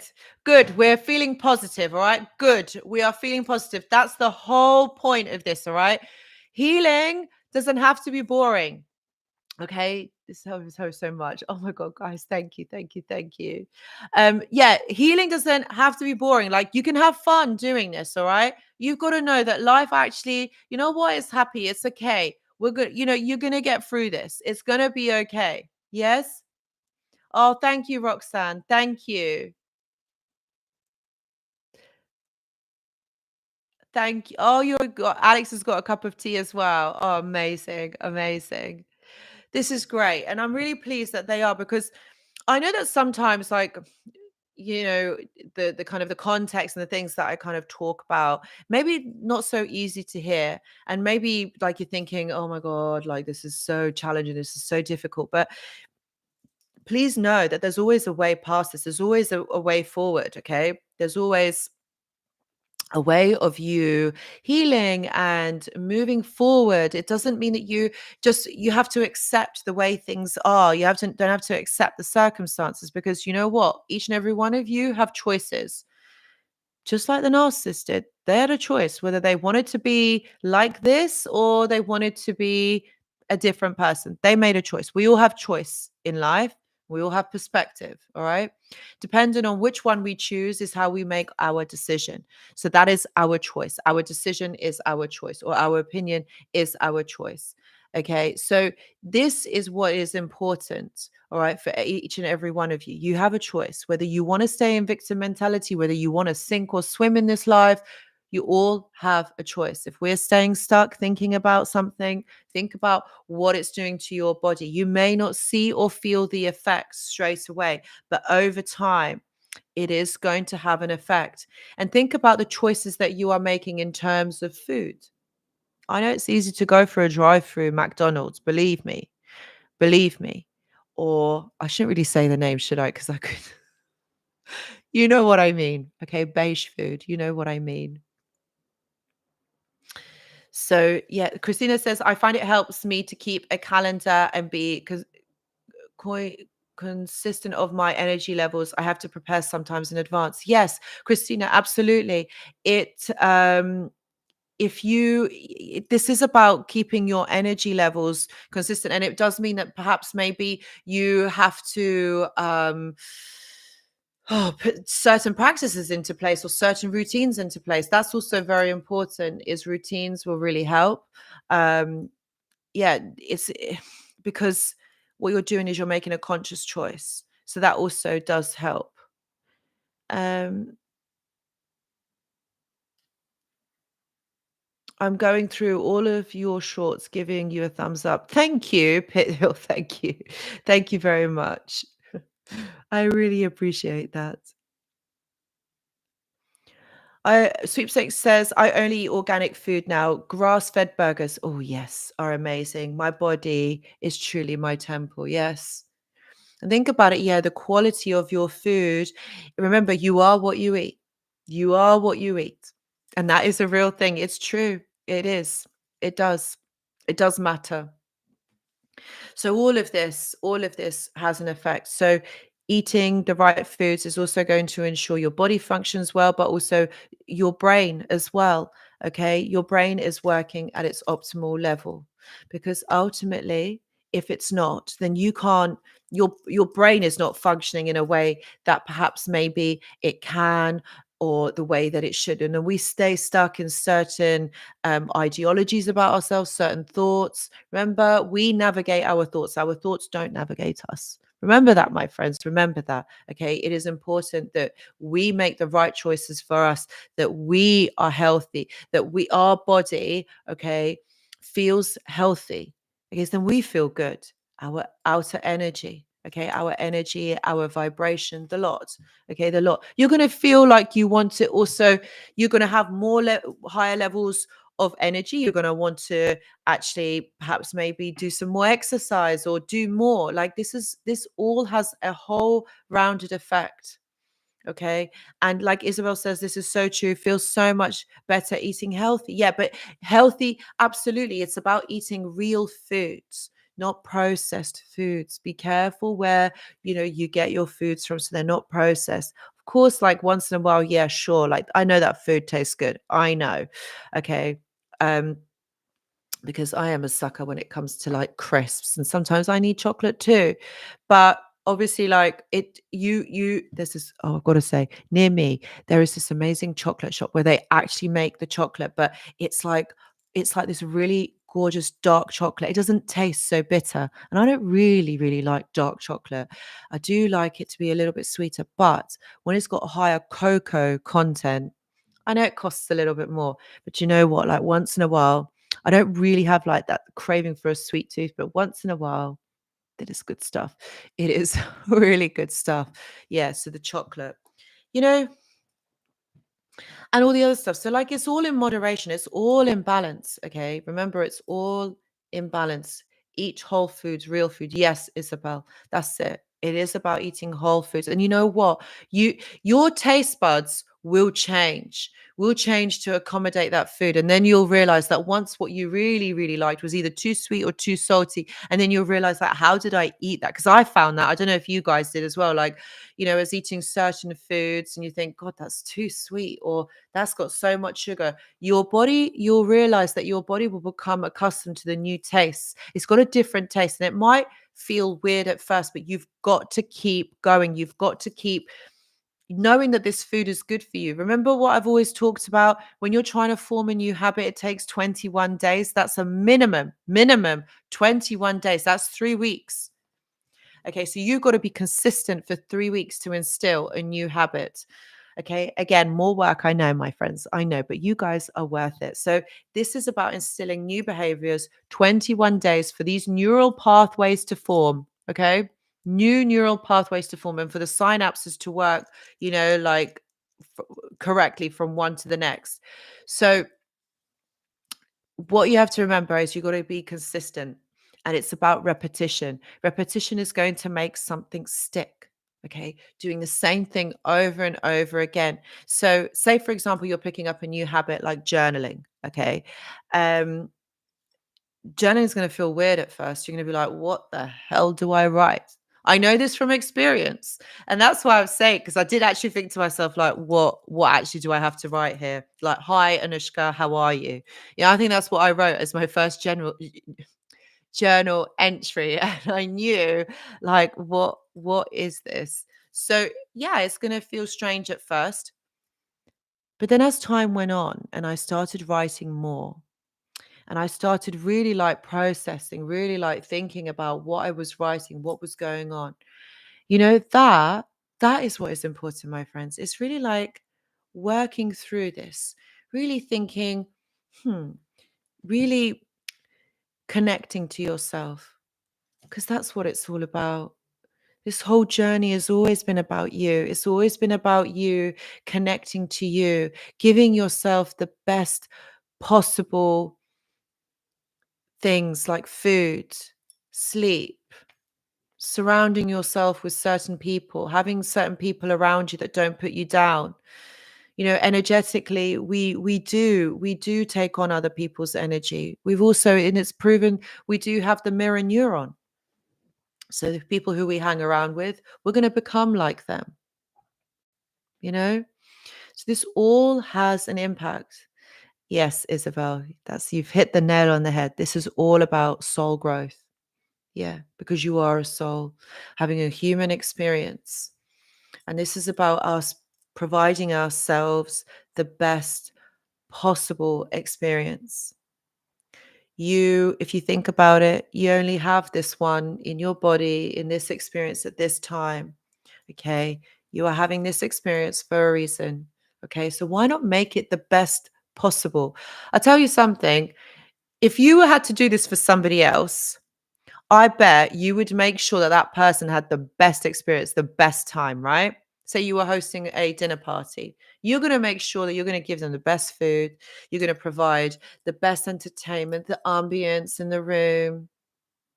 You're going to be, like on your best form. You're going to make sure that those people that come to see you to have dinner with you are going to have the best experience. So it's kind of the same thing. Why don't you provide yourself with the best possible experience in this life? All right. Don't stay stuck. Don't stay stuck looking backwards. Don't keep ruminating. The thing is, the answers that you're looking for are already in front of you. You already know that they are toxic. You already know that they are narcissistic. What more proof do you need? And this is where you got to start trusting yourself. Okay. You got to start believing in yourself, because if you don't, unfortunately, no one's going to do it for you. No one's going to be there to say, yeah, you know what, you are right. You got to trust your intuition. And the more that you do that is the more that you connect to yourself. So the more that you connect to you, the more you start trusting you, the more you start trusting your body, your thoughts, your decisions. Remember, this is about you really working on you, really coming home to you, really regenerating yourself. Okay, that's how you do it. That's how you move forward in all of this. Staying stuck, ruminating, you're going backwards. You're just staying stuck in your life. And I know so many people are stuck in this life. So many people don't want to move forward because you know what? Staying stuck means you feel comfortable because, okay, I'm not going to move forward. I'm not going to move backwards. I'm just going to be here. This is comfortable. And unfortunately, this is the trick that our mind plays on us because it, like I said, it wants to ensure our survival. But that's where we are playing safe. We're not actually living, we're just surviving in this mediocre experience. You got to push boundaries. You got to push your boundaries. You got to keep, keep striving for more. Those of you who are happy doing what you're doing, then hats off to you. You've achieved your own euphoria. You've achieved where you want to be in your life. But for those of you who are not, who find things uncomfortable still, yeah, it is going to be uncomfortable. It is going to require you to put work in. It is going to require you to maybe walk a little bit of a distance to get to that best whole food store or to the butcher's or perhaps maybe another store. Do it. Do it for yourself. Okay, maybe you have to wake up a half an hour earlier before work to get down to the gym. Yeah, maybe you don't want to. And I know, believe me, I know how this feels because there's been many times I have not wanted to go to the gym. It's been winter. It is dark. It is cold. It is raining outside. And boy, I really don't want to go, but you know what I do? I just did it. It's almost as though you've got to enter into a different mindset. You just got to think, right, I'm doing this for me. I am doing this for me. I'm going to lower my cortisol levels. I'm going to eat better. I'm going to sleep better and I will feel good. And you know what? You know what, my friends, those of you that have been on this journey and who have done this, there comes a day where you just think, yeah, do you know what? Just, yeah, I get it now. I get it. And until you reach that point where you start to see the results and you start feeling so good about yourself and you're thinking, yeah, this feels so good. Like, this is amazing. You'll know. You'll know that this has been worth it. You know that you have been worth it. And all of this, you know what? You can achieve. Every single one of you has that choice. It's just that you've got to put yourself in that perspective, okay? And give yourself that opportunity and that chance. And the thing is, 21 days for a new habit, 21 days, my friends. Keep doing it. Keep doing it. I know you don't want to do it. I know you don't want to. And I know it's uncomfortable. And I know inside, your ego is going to be telling you, don't do it. Just don't do it.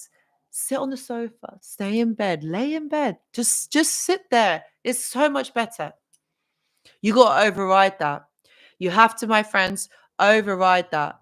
Because if you stay uncomfortable, you're not going to get results. You will get comfortable. You will get comfortable. But at this moment, when you're working towards a goal, when you're working towards a process, you got to put the work in. You got to put your energy and your mind into this because it's not going to come easy at first. It's going to feel weird and you're going to want to stop. Don't do it. You got to keep pushing past these barriers. Honestly, one thing, this is one thing that, sorry, that going to the gym has actually helped me. Who wants to put themselves through that pain? Seriously, I really don't. I really don't. And I'm not going to sit here and say, I love the gym. I enjoy it. I go about 4 or 5 times a week. Okay, 4 or 5 times a week. And I go in the morning. I have to go in the morning because if I go any later, I can't be bothered. And I really will just miss out on that training day. And sometimes when I'm there, I just play it safe. I play it safe. I lift the weights that I know I can lift and it's comfortable. And you know what? When I leave there, I just think, Anushka, well, that was crap. Do you know what I mean? That was actually crap. How are you progressing? So, oh, yes, I love this. DJ Marcus, I love the gym. Yes, Lorraine, no pain, no gain. And that is it.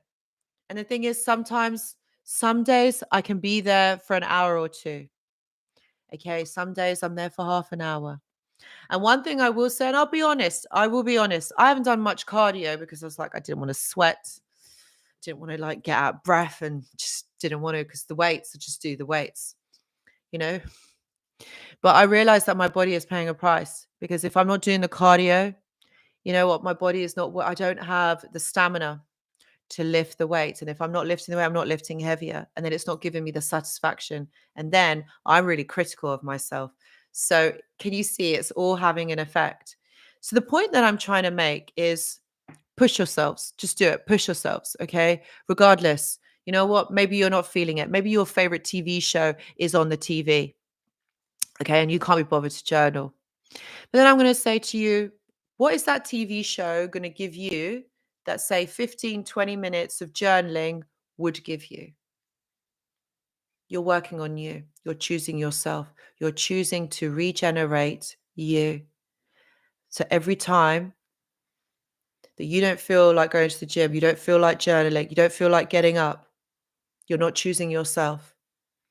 And that is what you have to remember. That is the message that you are sending out into the universe. Am I choosing myself? Every time you're ruminating, every time you're thinking about the narcissist, you're thinking about them. Maybe you're thinking about them and then you supply, what are they doing? Stuff them, what they are doing. Who cares what they are doing? You have to choose you. You have to choose yourself every single time because your life is yours. And you do actually have one chance at it. But you know what? You got to make the right decisions for you in order for your healing to go forward, in order for you to progress forward. No one's going to do it for you. Like I said, I wish I could. I actually wish that I could do it for you. But no one can because it's a solo journey. It is your journey back to you. So what if this person's been in your life? You've learned your lesson. You've learned what was going on, why this was happening. Now we just build resilience. Now we accept that this is what has happened, and now we're going to build on that. Now we are opening up another chapter in our life, the new making of you. And that is what it's called. What are you going to do, okay, to make that happen? Again, it's your choice. It is a choice that you consciously have to make. And I know it's not easy, but the thing is, you are worth it. You are worth that choice. You are worth that decision to make that happen. What's the alternative? What is the alternative, my friends? You stay stuck. You get health problems. They put you on medication, you get more health problems. That is what I'm saying. Look at the bigger picture. Look at the bigger picture. It's not just now getting over a person. Look at what your future will hold. Because you can heal. You can heal. You can heal. And look at the bigger picture of what is the future going to hold. Walking and yoga are my thing. Yes. I love walking. Yoga, not so much. I don't know. I've never got on with yoga, Isabel. Don't know why. Just, yeah, not my thing. But I'm really glad that that's helping you. That's amazing. Eldon says, make every day a blue moon day. Yes, because once in a blue moon, I'll do something right. Oh, I love that. A blue moon day. I love the way you say that. Yeah, DJ Marcus, absolutely. Consistency is key. It's the repetition. You've got to keep repeating. 21 days minimum. 21 days. Lorraine says short time pain and long-term gain. Yes, this is exactly it. I love this. We're evolving, elevating. Yes, absolutely. Oh, TJ Marcus, bless you. Go for long walks and listen to Anushka. Oh, bless you guys. Yes. Oh, thank you. Lorraine says the narcissist knocks the stuffing out of you. Pick the needle up and sew yourself back together. I love that. Yes. You see, the narcissist, what they do is like what I say, they try and take so much of your energy and try and host you and try and be you and trying to make you feel in this awful way. So like that it damages your health, your mental health, your well-being so much. Okay. They do knock the stuffing out of you. But the thing is, because they're so predatory, they chose you for a reason. They chose you for a reason. And that's what you got to remember. They didn't pick you. It wasn't an accident that they picked you. They picked you for a reason. Okay. So you now, okay, because they've tried to take all of the goodness, all of you now have to put it all back together. And that's what I'm saying. This is the next chapter of your life. The narcissists try to take from you. They try to put you down. They try to destroy you. Guess what? They didn't. They didn't succeed because you saw, you knew, and you moved past that. And that's why you are here healing, moving forward, understanding these processes. Okay. And now you carve or um, pave the way for a new life, for a new you that should have been all along. But it's okay. We learn our lessons. We learn what's going on, why it's happening, okay? And that's okay. There's no harm in that because you know what? It gives you an opportunity to be someone new, to create the reality that you want. And unfortunately, trauma is one of those things that opens us up completely, okay, and causes us to heal, causes us to experience different things in our life. Maybe things that maybe we wouldn't choose, we wouldn't want to choose. But it gives us an opportunity to become someone different, to become a empowered and evolved version of ourselves. Paradise Kabati says, we dated and immediately lived together for 6 months, and it's the most amount of heartbreak I've ever experienced. I had to leave because it was destroying me. Yes, you see, that's what I mean. You made that choice for you. You made that choice to leave and not take this on anymore. You had enough of this treatment. And that's what we do. We do. It's like what I was saying earlier. We reach this threshold that actually it's too much. It's too much, but we do see through it and we are able to move forward. And I know that a lot of us are probably thinking, oh, I wish that maybe I didn't have this experience. And of course, yeah, I understand no one deserves to go through this experience. No one deserves to feel like this. But let's look at this in a positive way. Let's look at this in the fact that if you didn't go through this experience, you wouldn't be you right now, right? Because when we think about why did I have to go through this? This is so hard. This is so, soul destroying. That is victim mentality.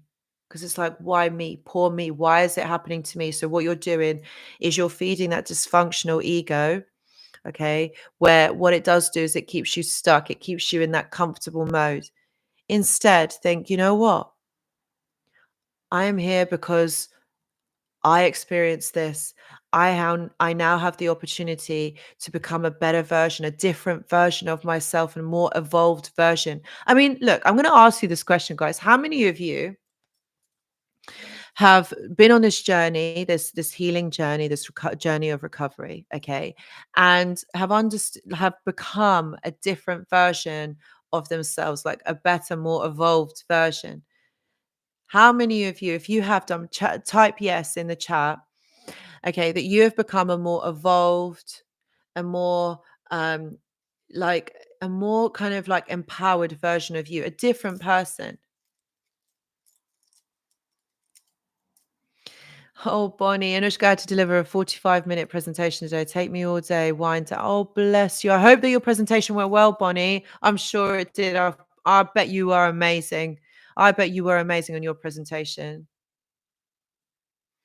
Oh, Paradise, don't say that you feel stupid. You're not stupid. Okay, we understand this. I talked about why you still feel like this at the beginning of the live. So if you get a chance, do rewatch it because I did actually talk about why we are still, it's the trauma bond. It's the trauma bond and why that person makes us feel that way. But yes, try not to do a post-mortem. Oh, bless you. Yeah, see, it does. We do become a better version. And those of you that are saying yes, see, we were given this opportunity. All right. We can't think in victim mentality like, why did this happen? This is so bad. Yeah, it is bad. Yes, I'm not going to say that like we have to like trick ourselves into saying like, oh, this was such a positive experience. Because I know it's not. Like, I know, guys. I know. But it gives us an opportunity to become a different version, right? And the version that you were before, that before back in the past, is different to who you are now. But this is where you elevate. This is where you have a growth mindset.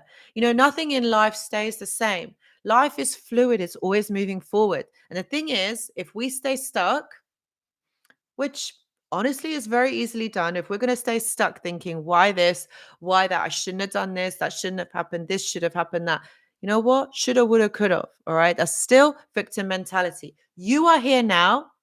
All right. This is your choice. Remember, choice perspective, right? This is your choice now of how you're going to move forward, how you're going to see things. And that, my friends, that is the key. That is actually the recipe for healing. Okay. You know, the acceptance, the understanding of what has happened, what's going on, and then actually elevating past this. Because I tell you something, when you are on the other side, that person who, the narcissist who you had in your life, you're going to be like, who were they actually? They are your teacher. That's who they are. Yes, they're karmic partners. They are your teacher. They teach you something about you. So if we flip the script on this, instead of seeing it as a negative, let's see it as a positive. Look, I would never have started this channel, put it that way. I would have never have gone on and done this because like I always say, I went to uni, I studied psychology, okay? That's all I wanted to be. I wanted to be a psychologist. That's what I wanted to be. And I thought I would be seeing people face to face, one to ones, working in the UK, seeing people, but think a different turn. And I am here, okay? And I got this channel and I want to help you guys. That's how all of this changed for me because I didn't want to stay a victim. Okay. I didn't want to stay like silent and hard done by. I wanted to empower people to go, do you know what? There's another way of seeing, there's another perspective in this. We have to see this in a different way and we have to move past this. And everything that I talked about in this live stream today, I've done myself. So I know the hardships, I know the challenges that you will go through, but it's a matter of overcoming them in your mind. All right. What you tell yourself you can't do, you actually can. And you've got to push it forward. And when you have these wins, when you see that, yeah, like, yeah, I could do this. Like there was this bit and I've done it. I achieved this. Proof to yourself, you know what? That you can do this, that you're not a victim, that you're not a victim of circumstance. Yeah. That you can actually move past this. And do you know what? It's going to be okay. It's going to be okay because you have used yourself to rely on. Okay, you trust yourself. This builds so much reconnection to ourselves. You trust yourself, you trust your instincts. Your instincts become more refined, gut instincts become more refined. You know what? Like you're sorted.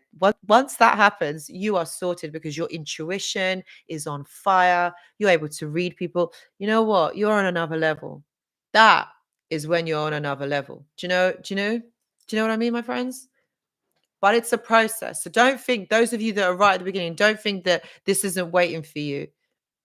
It is. Euphoria, paradise is waiting for you on the other side. You can do this. It doesn't mean that you have to be stuck. Absolutely, sweepstakes. Amen. Eric the Leo has arrived. Yes, it's my birthday next week, actually. I'm really looking forward to it. It is my birthday. Yes. Oh, thank you, Sweepstakes, for your lovely comment. Thank you. Neuroplasticity brain healing has comforted me so much. Yeah, you can all change this. Doesn't mean you got to be stuck in this right now. Do you know what I mean? This can all be changed. Yes. So that is it, my friends. That is it. I really hope this live has helped to kind of get you to think about this in a different way. Oh, thank you, Isabel. It's on the 22nd of August. That's my birthday, the 22nd. Yes. Leo's rule. Oh, bless you guys. I am a real Leo, yes. It's breaking up here as well. I know it's challenging for you guys. Once you unravel, you cannot unsee. Once you unravel, you cannot unsee insanity. Yes, Bruno, that is true. Bonnie, yes, claim our intuition back. That's right. 22 is the master number. Yes, it's my spiritual number. Yeah, 222. Yes, it is. Thank you. It's a master number. Yes, 22nd. Thank you, Isabel. Oh, guys, I really do hope that this live stream has helped you. Um, do if you wanted to do watch it back for some of you that have joined late or have missed it or whatever. The chat is also like on there as well. So please know that I do offer one-to-one consultations. It's in the description box if you wanted to. I've got the journal club if any of you are called to journal. Virgos, lovely. Thank you, Isabel. 22 is a master builder, can leave a lasting legacy. Oh, wow. I didn't know that. Thank you, Isabel. I didn't know. Oh, I'm so glad this has helped. I really am. Bruno, never ask a woman's age. How old are you becoming? 1 year older than I am today. Oh, my goodness. Yes. So I will be back next Tuesday for another live. Thank you, Roxanne. Thank you. Oh, thank you, Isabel. I really hope so. I do want this to help people. That's right, Bonnie. Yeah, 1 year stronger for sure. 1 year stronger. I love that. It's all right, Bruno. I know you were joking. It's okay. It's okay, my friend. It's fine. And I've got a video coming out tomorrow, 8 p.m. usual time. Obviously, I've forgotten the title. I did record it last week in the studio, but yeah, obviously I forgot it. So I don't know. It's out tomorrow, 8 p.m. UK time. Guys, much love to you all. Remember, choose yourselves. Choose this because you can do this, okay? Oh, I like that. That's a rhyme. Choose this because you can do this, right? Choose you because you can do this, all right? You got this, all right? Thank you. Yes, pre-birthday live next week. Next Tuesday is going to be a pre-birthday live. Yes. Yes. Thank you, sweepstakes. I hope you all can make it. I'd really love it if you guys were on there. So, yes, my friends, I'm going to sign off now. Guys, thank you so much for being here. Thank you for watching. Thank you for spending your precious time with me. I feel so honored and I'm so grateful to every single one of you. Have an amazing week and I will see you all next week. Take care. Bye bye.